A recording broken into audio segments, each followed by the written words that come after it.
Live from Studio F as in Fox and Friends, it's I Love This Life by LoCash. They actually sang this song on our program in the other studio. And we gave them the second verse. They had no second verse. We gave it to them. They had trouble writing with Kilmeade. What is not to love about this life when you can sit on the curvy couch with Eric Boland? You just haven't left the set, have you? You were here last night. I was right down there last night. Yeah, so the specialists are right in the same right studio. in the studio, right over the... How do you have time to even do anything? Look at this. Isn't that Look at this. Your next book. My next book.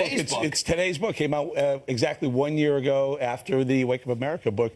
But President Trump has that book. He had it prior to launch date. So I went to interview him the day the specialist launched, and I gave him the manuscript. So he's congratulations. He's had it on his desk for a while. Well, Eric, let's talk a little bit about the president. Feeling good this morning because the Supreme Court unanimous decision said, okay, we're going to hear the argument for the travel ban. It is in effect for the most part, although there are a couple of carve-outs. If you're a student, if you've got business, you've got family in the United States, you can come on in. What a great decision for President Trump. 9-0 unanimous decision. It's been reported, so I'm going with that. I think Spicer said they had heard it was a 9-0.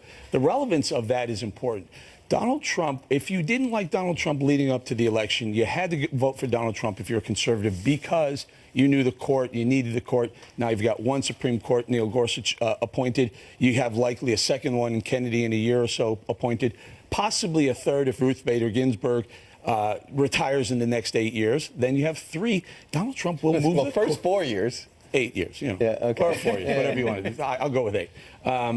He's going to move the court to a conservative court by the end of his 8 years. You know what's very interesting is there are weeks and there had been days since he won election where things have gone bad.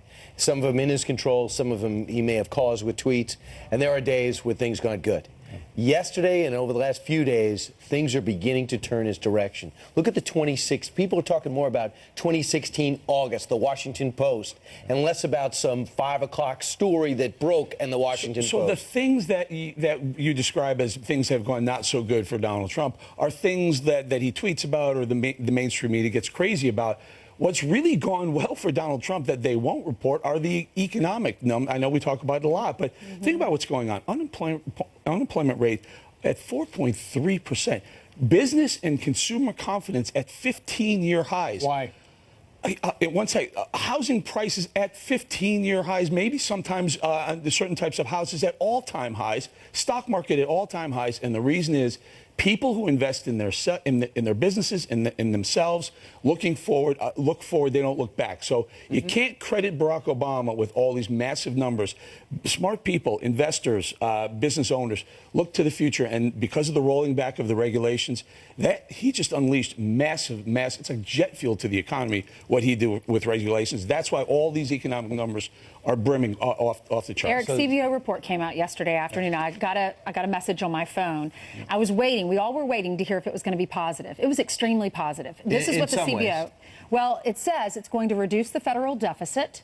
It is going to eventually lower premiums. 22 million Americans will not be insured in a decade. However, just as Paul Ryan was telling Brian, it's because you can choose to opt out and you're not penalized. Yeah. This is a big win. The headline number was the 22 million that all, the whole mainstream media said, oh, my God, 22 million people. That's over the course of a decade. And by the way, sometimes the CBO isn't really that accurate with those numbers, who gets insured and who doesn't. But the big number, the $320 billion in deficit savings, when was the last time you had a president that turned the deficit negative? It's been a very, very long time. And then the premiums that go down, first they go up. I'm still trying to do the math. I don't know how they did it. They go down 10%. And then they go down substantially, though. Right, 10% higher in 2019, 30% lower in 2020. Yeah. And a lot of it, they're releasing a lot of the taxes, too. So taxes are going to be reduced. That was going to help the deficit get reduced as well, because a lot of these taxes and these mandates are going to go away. Now, the question is, what are they going to be able to do along the way to fix it? So you just pointed that. 2018, 2019, premiums go up. Right? That's a little bit of a problem for Republicans because that's going into midterm elections with premiums rising. You know, the left and the mainstream media is going to say, hey, see this new health care program? It's worse than Obamacare. Right. But the premiums turn sharply lower from 2020 to 2026. Sharply lower. The real problem, though, is according to Democrats, we've got a little montage of sound bites. The problem with this bill, Eric, is it's going to kill people left and right. Watch this. I know this is a sensitive issue, but I'm going to raise it. And that is that the horrible and unspeakable truth is that if this legislation were to pass, thousands of our fellow Americans every single year will die. We do know that many more people, millions, hundreds of thousands of people will die if this bill passes. 1,000 to 2,000 people will die if you cut 750,000 people from Medicaid. So that means you're killing 1,000 to 2,000, killing them.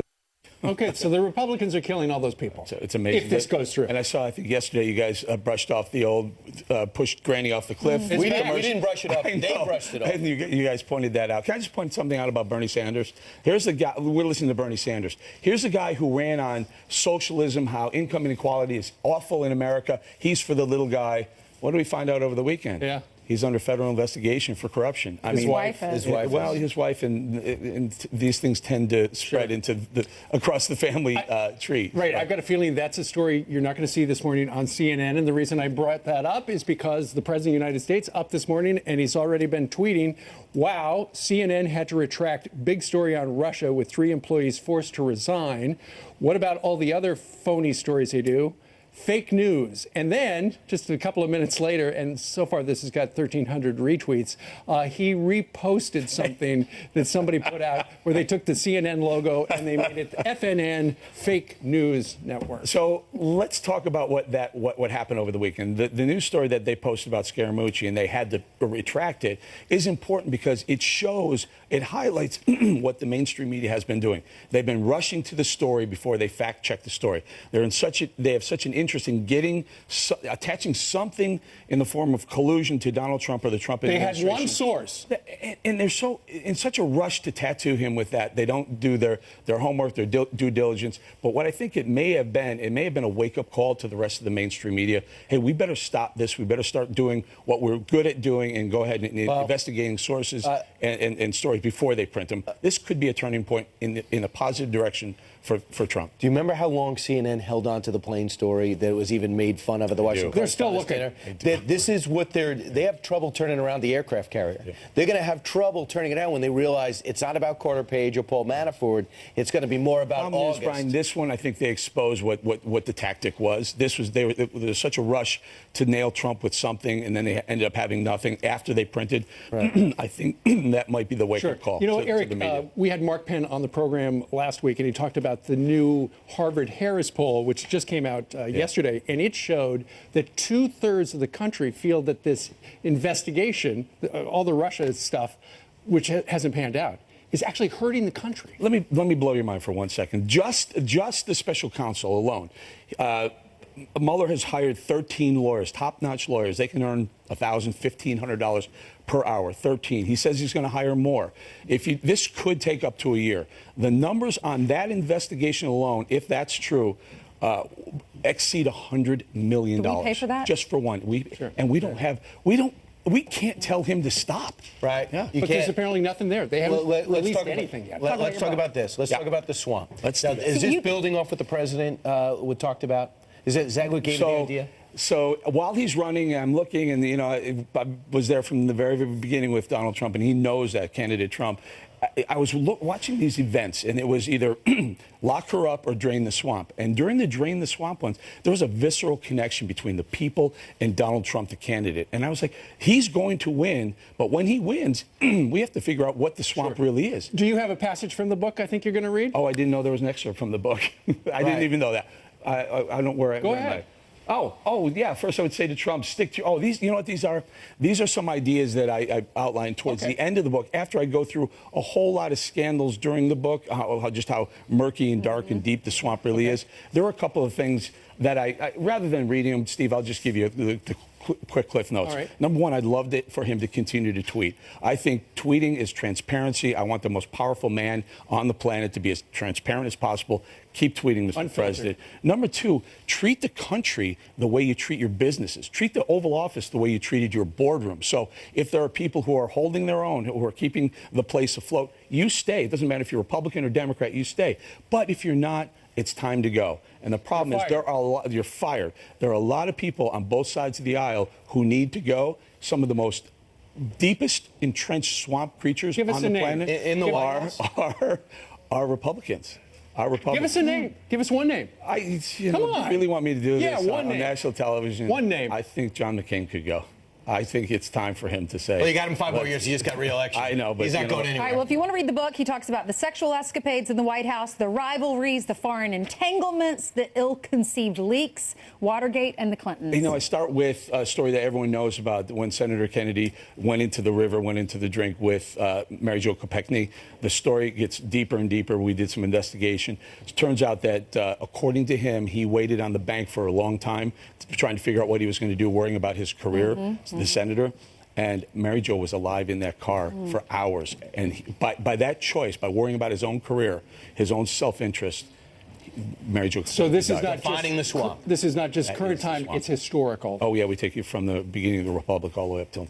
Congratulations. Thank you. We're proud of you. So much fun. That's great. Been great. The Swamp, if you're interested. The Swamp by the Specialist. And I'll see you on radio in an hour. That's right. right. A couple hours. Thank you. Thanks for having me. Thank you. All right. 12 minutes now after the hour. Coming up, the left seems to be dodging the FBI investigation into Bernie Sanders' wife, which Eric was just talking about, just like Bernie was dodging Fox News yesterday.